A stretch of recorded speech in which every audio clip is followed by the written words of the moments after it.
before that, I've got one of boxes. I'm not quite sure what to say, really. What enigmatic is one thing. I'd like to just say I classify him as a friend of mine. I've known and worked with him for over 20 years, maybe 22 years, okay?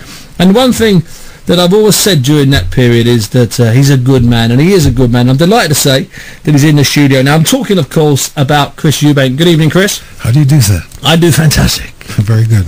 Now, Chris, it's always a pleasure having you either in the studio, which we've done a few times, yes, or on the telephone. Now, Chris, you're getting on a little bit now, and I mean that nicely. I get what? You're getting on a little bit now. I mean, it's a long time. It's a long time since you fought, but you're still, I would argue, you're still as high profile. Do you sometimes get amazed at how, I'm going to use the word, do you sometimes get amazed at how popular you still are?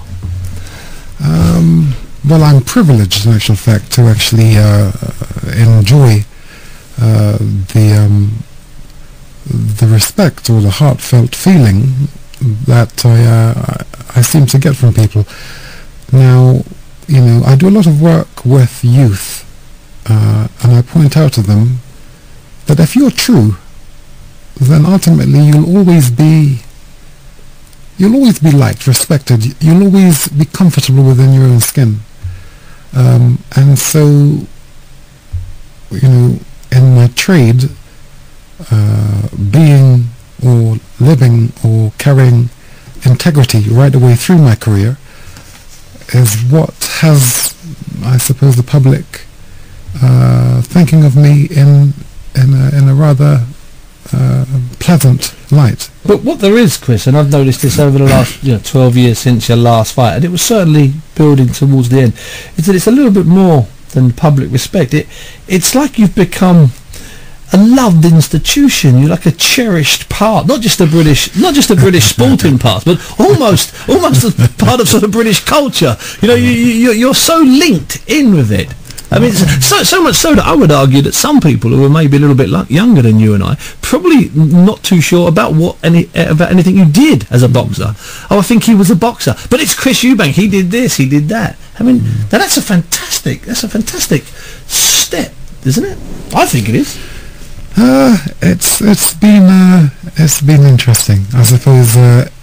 But then it was always going to be, because whenever you use your heart to deal with a situation and you use your intellect to temper what your heart says, then that's always going to be, it's always going to be controversial.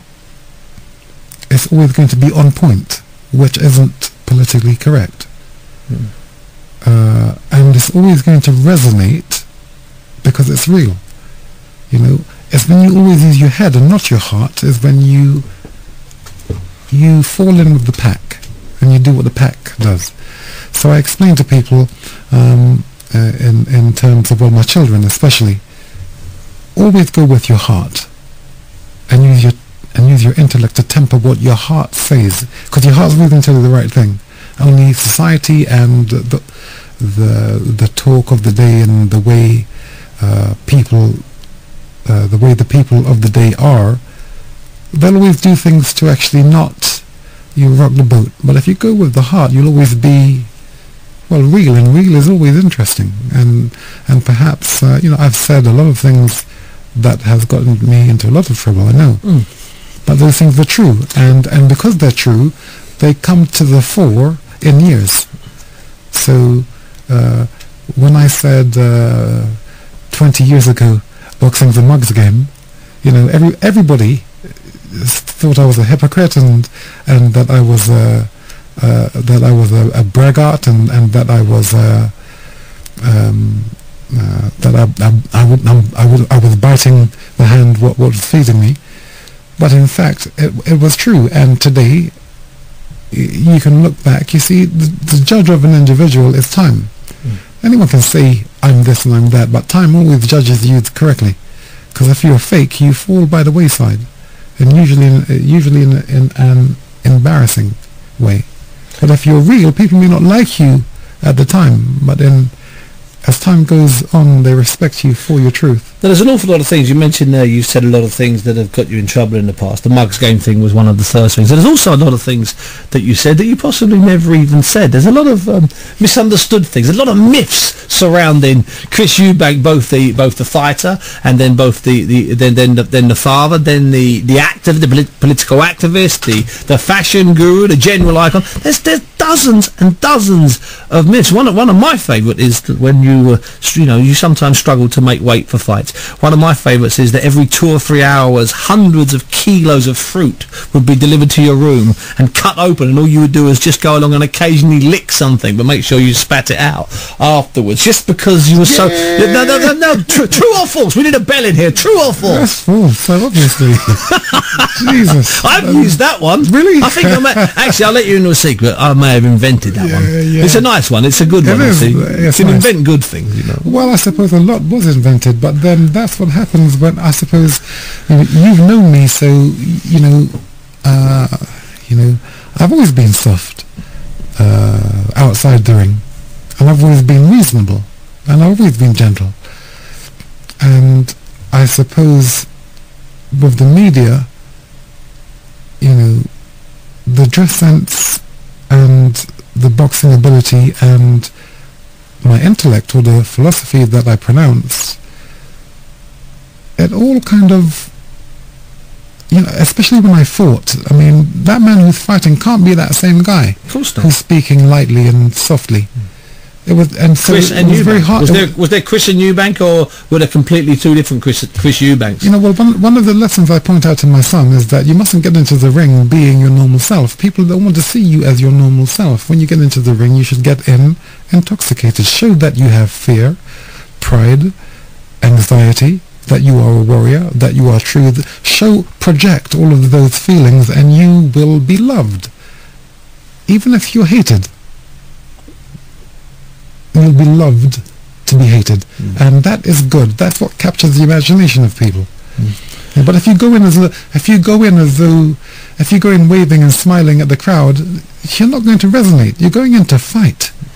And so you should behave like a fighter. Now, to me, that was common sense, and I lived by it right away through my career. At what point, Chris, you talked about love to be hated, and you were certainly loved, people did love to hate you. At what point did you sense a change in the way the public viewed you? What particular... Let's talk about the fights, but let's talk about a fight specifically. Was there one particular fight when you thought, hold on a moment, there were fewer boos, fewer people jeered at me, fewer people insulted me on the walk to the ring? Was there a particular night when that happened? And I must tell you, when it did happen, I didn't like it. No, really.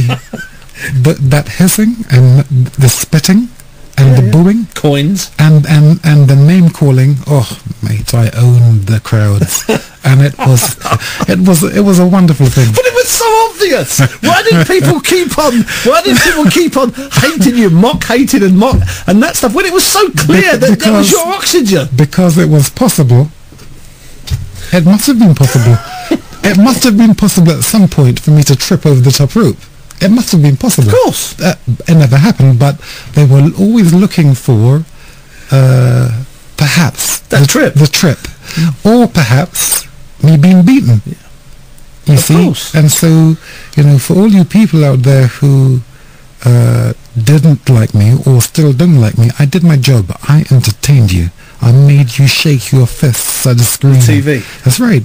So, and that is the job of an entertainer. So what bout was it that you didn't like it when you sensed the change? You tell me when it was. I didn't like fighting in my hometown of Brighton. The cheers made me... That was early. It made me, the Dan Cherry fight, yeah. But still, it made me coy. It made me kind of That's no good. That's no good to anybody. But what about, let's say, when you become the Statesman 1997, and after that fantastic fight against the very young, or youngest Joe Kazaki, 25, you're only 31 or 32. That night, you had...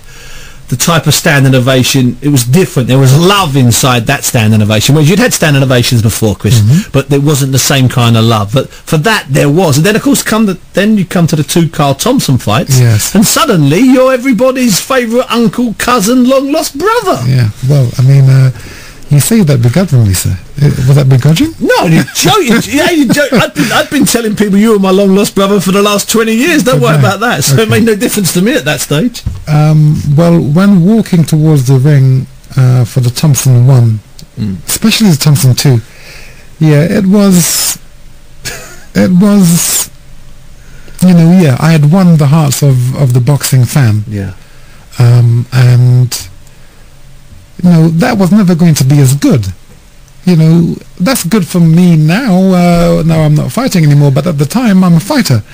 And, you know, you're clapping me and I still feel all this fear and you're not giving me anything to actually stand up against.